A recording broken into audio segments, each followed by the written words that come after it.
అమ్మేమన్నా నేను చెప్పు, అమ్మేమన్నా నేను చెప్పు.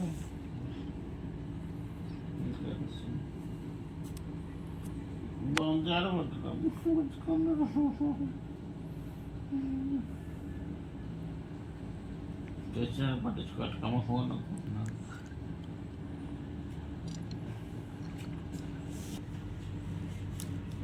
ఆ ఇంట్లోకి ఏం చేయండి రా, బయటికి ఇంట్లోకి. వెళ్ళు, వస్తున్నావు, వస్తున్నా. కర్ర తీసుకో. మాట టాస్క్ అరుస్తున్నావు అంట డాడీ ఇక్కడికి వెళ్ళి. వద్దులు వద్దులు అరవాకమ్మా, అరవాకు. వినపడట్లేదా? వదిలేమ్మా, అరవాకు. వాళ్ళు అట్లా అంటారు. అరుస్తున్నాడు అని చెప్పి వాళ్ళ డాడీ కాడికి వెళ్ళారు చూడండి.